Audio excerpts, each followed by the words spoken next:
Doctor Sreevarma ஆயுள் தரும் ஆயுர்வேதா அறுவை சிகிச்சையில்லா குணம் ஆயுள் கால நிவாரணம். Branch express courier private limited domestic international cargo உங்கள் இல்லம் தேடி வந்து கொரியர் புக்கிங் டெலிவரி செய்து தரப்படும். தமிழக சட்டப்பேரவை கூட்டம் 2 நாட்கள் விடுமுறைக்கு பிறகு இன்று மீண்டும் கூடியுள்ளது. தமிழக சட்டப்பேரவையில் கடந்த 14ஆம் தேதி பொது பட்ஜெட்டும் 15ஆம் தேதி வேளாண் பட்ஜெட்டும் தாக்கல் செய்யப்பட்டன. கடந்த வாரம் பொது விவாதங்கள் நடைபெற்று அமைச்சர்கள் பதிலுரை வழங்கினர். இந்நிலையில் 2 நாள் விடுமுறைக்கு பிறகு இன்று சட்டப்பேரவை தொடங்கி நடைபெற்று வருகிறது. மானிய கோரிக்கைகள் மீது விவாதம் நடைபெறுகிறது. தலைமை தேர்தல் அதிகாரி அர்ச்சனா பட்நாயக் தலைமையில் இன்று அனைத்து கட்சி கூட்டம் நடைபெறுகிறது. சென்னை தலைமைச் செயலகத்தில் மாலை 3 மணிக்கு இந்த கூட்டம் நடைபெறுகிறது. தமிழ்நாட்டில் பதிவு பெற்ற மாநிலம் மற்றும் தேசிய கட்சிகள் இந்த கூட்டத்தில் பங்கேற்கின்றன. 18 வயதுடையோரை வாக்காளர் பட்டியலில் சேர்ப்பது உள்ளிட்டவை தொடர்பான ஆலோசனைகள் நடைபெறவுள்ளன. மேலும் தேர்தல் தொடர்பான சந்தேகங்களும் தீர்த்து வைக்கப்பட உள்ளன. தலைமை தேர்தல் ஆணையராக ஞானேஷ்குமார் பொறுப்பேற்றவுடன் அனைத்து மாநில தலைமை தேர்தல் அதிகாரிகளுடன் ஆலோசனை நடத்தினார். அப்போது அனைத்து மாநிலங்களிலும் உள்ள அரசியல் கட்சிகளிடம் தேர்தல் தொடர்பான பிரச்சினைகளை கேட்டறிந்து அவற்றை தீர்த்து வைக்க வேண்டும் என தலைமை தேர்தல் ஆணையர் அறிவுறுத்தியிருந்தார்.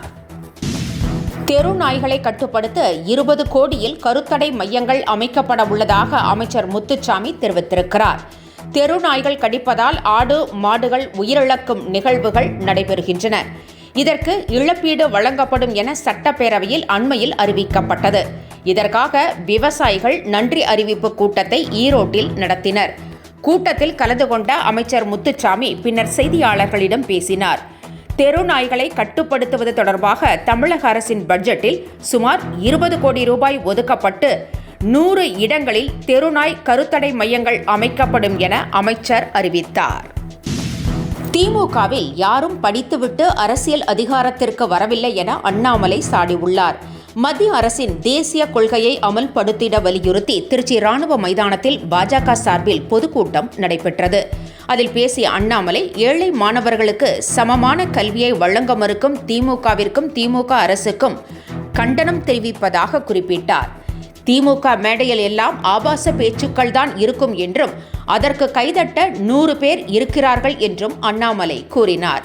பள்ளி கல்வி அமைச்சர் அன்பில் மகேஷ் துணை முதலமைச்சர் உதயநிதி ஸ்டாலினின் ரசிகர் மன்ற மாவட்ட தலைவராக இருக்கிறார் என்றும் இந்த பணியை தவிர்த்து சில நேரங்களில் அவர் அரசியல் பேசுகிறார் என்றும் குறிப்பிட்ட அண்ணாமலை சென்னையில் ரவுடி சரித்திர பதிவேட்டில் இருந்த அமைச்சர் சேகர் பாபு, அமைச்சர்கள் காந்தி, செந்தில் பாலாஜி, சேகர் பாபு உள்ளிட்டோர் மீது வழக்குகள் உள்ளதாகவும் கூறினார்.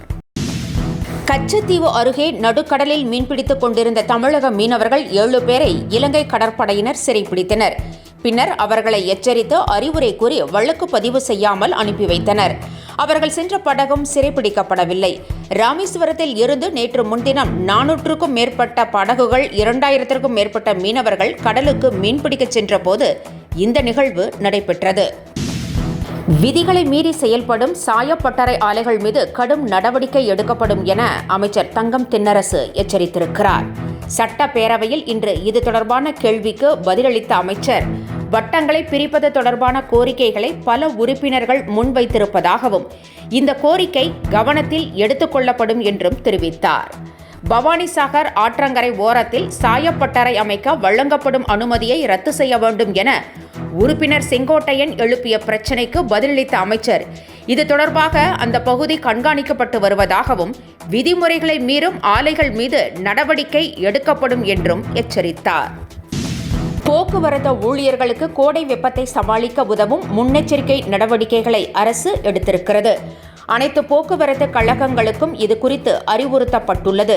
ஓட்டுநர்கள், நடத்துனர்கள் மற்றும் பிற பணியாளர்கள் அனைவருக்கும் காற்றோட்ட வசதி செய்து தர வேண்டும் என்றும் பணியாளர்களின் நீர்ச்சத்தை பராமரிக்க குடிநீர், மோர், ORS கரைசல் பொட்டலங்களை வழங்க வேண்டும் என்றும் அதிகாரிகளுக்கு போக்குவரத்து தொழிலாளர் செயலாளர் உத்தரவிட்டுள்ளார். மின் வாரிய ஊழியர்களுக்கு மொபைல் போன் அல்லது லேப்டாப் வாங்க 10,000 ரூபாய் வழங்க அரசு உத்தரவிட்டது. தற்போதுள்ள செயலியின் மூலம் மின் பயன்பாட்டை கணக்கெடுக்க ஊழியர்கள் தனி மொபைல் அல்லது லேப்டாப் வேண்டும் என கோரிக்கை விடுத்திருந்தனர். எனவே இதை ஏற்று 10,000 ரூபாய் மானியம் வழங்க மின் வாரியம் உத்தரவிட்டது. இந்த விலைக்கு தரமான மொபைல் போன் கிடைக்காது என்பதால் வாரியமே மொபைல் போன் வாங்கி தர வேண்டும் என ஊழியர்கள் வலியுறுத்தியுள்ளனர். புதுச்சேரியில் பொதுப்பணித்துறை தலைமை பொறியாளருக்கு லஞ்சம் கொடுத்த புகாரில் அதிமுக முன்னாள் அமைச்சர் காமராஜின் அண்ணன் மகன் இளமுருகன் கைது செய்யப்பட்டுள்ளார். 7.44 கோடி ரூபாய் மதிப்புள்ள சாலை வசதிக்காக புதுவை பொதுப்பணித்துறை அதிகாரிகள் 1% லஞ்சம் கேட்டுள்ளனர். அதில் முதலில் 2 லட்சம் கொடுக்கும்போது இளமுருகன், பொறியாளர் தீனதயாளன் ஆகியோரை சிபிஐ அதிகாரிகள் கையும் களவுமாக பிடித்து கைது செய்தனர். நடிகராக இருந்துவிட்டு உடனே முதலமைச்சர் ஆகிவிட முடியாது என ஆந்திர துணை முதலமைச்சர் பவன் கல்யாண் கூறியுள்ளார். எம்ஜிஆர், என்டிஆருக்கு நடந்தது போல எல்லோருக்கும் நடக்காது என்றும், எல்லோரும் எதிரி ஆவார்கள் என்றும், தனிப்பட்ட வாழ்க்கை பாதிக்கும் என்றும் பவன் கல்யாண் கருத்து தெரிவித்திருக்கிறார். எனவே விஜய் முதலில் நிலைத்திருக்க வேண்டும் என்றும், அதிமுக தாவேகா கூட்டணியை அரசியல் கணக்குக்காக உருவாக்கினால் இரு பக்கமும் ஓட்டுப்பதிவு பரிமாற்றம் நடக்குமா என்பது சந்தேகமே எனவும் பவன் கல்யாண் கூறியிருக்கிறார். அதிகாலையில் பெண்கள் பால் வாங்க போகும்போது அவர்களுக்கு சமூக விரோதிகளால் தொல்லை ஏற்படுவதாகவும், இதனால் பால் விற்பனை நேரம் மாற்றி அமைக்கப்படுவதாகவும் அமைச்சர் ராஜா கண்ணப்பன் கூறியதற்கு எதிர்ப்பு கிளம்பியுள்ளது. அதிகாலை நேரத்தில் பெண்கள் பால் வாங்க வருவது என்பது அபூர்வமானது என்றும், இதை கூட அறியாமல் அமைச்சர் ராஜா கண்ணப்பன் இருப்பது வியப்பாக உள்ளது என்றும் பால் முகவர்கள் சங்கம் தெரிவித்திருக்கிறது. எனவே சரியான தகவலை ஆராய்ந்து பேச வேண்டும் என்றும் அச்சங்கம் வலியுறுத்தியுள்ளது. நாம் தமிழர் கட்சியின் ஒருங்கிணைப்பாளராக இருந்த வெற்றி குமரன் அக்கட்சியிலிருந்து விலகிய நிலையில் தமிழக வாழ்வுரிமை கட்சியில் தற்போது இணைந்திருக்கிறார். சீமானின் நடவடிக்கைகள் பிடிக்காமல் நாம் தமிழர் கட்சியிலிருந்து முக்கிய நிர்வாகியாக இருந்த மாநில ஒருங்கிணைப்பாளர் வெற்றி குமரன் விலகினார். இந்நிலையில் அவர் மதுரையில் நடைபெற்ற நிகழ்ச்சியில் தமிழக வாழ்வுரிமை கட்சியில் இணைந்தார்.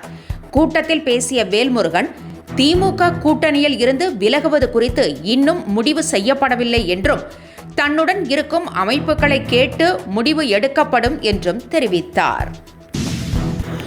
இத்தாலியில் நடைபெற்ற கார் பந்தயத்தில் 3வது இடம் பிடித்து அசத்தியுள்ள அஜித்துக்கு பல்வேறு தரப்பினரும் வாழ்த்துக்களை தெரிவித்த வண்ணம் உள்ளனர். இது அஜித்தின் விடாமுயற்சிக்கு கிடைத்த வெற்றி எனவும் அவர்கள் கூறியுள்ளனர்.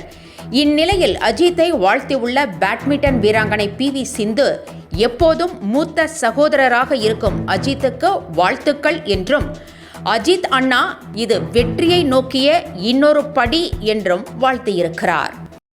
என்றும் உங்களுடன் மை இந்தியா. முக்கிய செய்திகளை உடனுக்குடன் தெரிந்து கொள்ள சப்ஸ்கிரைப் பண்ணுங்க, பெல் பட்டனை பிரஸ் பண்ணுங்க. என்றும் உங்களுடன் மை இந்தியா.